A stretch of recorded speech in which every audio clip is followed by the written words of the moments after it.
बिस्मिल्लाहिर्रहमानिर्रहीम। अस्सलाम वालेकुम। किचन विद कनीज़ में हम आपको खुश आमदीद कहते हैं। उम्मीद करते हैं आप लोग खैरियत से होंगे। तो आज हम चटनी बनाने की जो रेसिपी है वो आप लोगों के साथ शेयर करेंगे। तो इंशाल्लाह बहुत ही ज़बरदस्त किस्म की हमारी जो चटनी है वो बनकर तैयार होगी। तो चलें रेसिपी बनाना हम स्टार्ट करते हैं। लेकिन अगर आप हमारे चैनल पर नए हैं तो प्लीज़ जल्दी से चैनल को सब्सक्राइब कर लीजिए और बेल के बटन को भी प्रेस कर लें ताकि हमारी हर नई आने वाली वीडियो का नोटिफिकेशन सबसे पहले आपको मिल सके।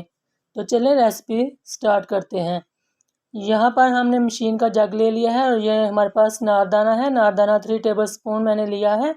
इसको मैंने वॉश करके बहुत ही अच्छे तरीके से इसकी पहले सफाई की और फिर नीम गर्म पानी के अंदर आधे घंटे के लिए मैंने भिगो दिया था। तो ये बहुत अच्छे तरीके से भीग चुका है।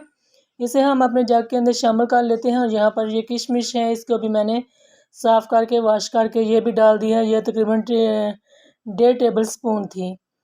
यहाँ पर जो पुदीना है, पुदीना भी मैंने इसकी जो डंडियाँ वगैरह हैं वो उतार ली थी और उसके बाद मैंने इसको वॉश करके तो इसको मैंने बहुत ही अच्छे तरीके से वॉश किया है। यहाँ पर आप देख सकते हैं।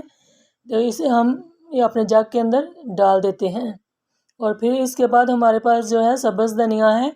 इसकी मैंने कटिंग वगैरह तो नहीं की, लेकिन इसको मैंने बहुत ही अच्छे तरीके से साफ़ करके वॉश करके इसे भी हम शामिल कर देते हैं।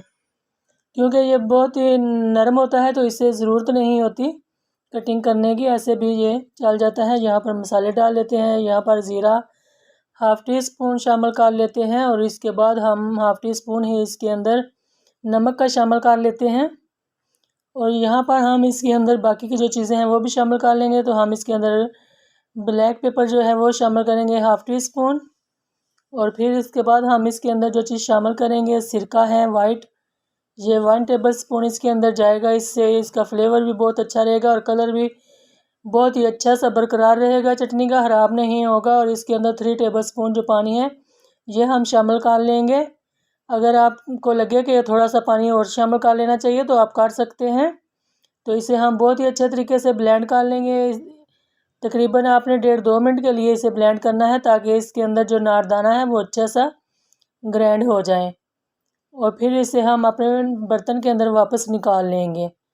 अगर आपको लगे पानी कम है तो आप पानी डाल सकते हैं। मुझे भी थोड़ा सा पानी कम लगा था तो मैंने इसके अंदर थोड़ा सा, जब चटनी बन गई थी तो मैंने इसके अंदर थोड़ा सा पानी शामिल किया था ताकि चटनी जो है वो वापस बाहर आ जाए।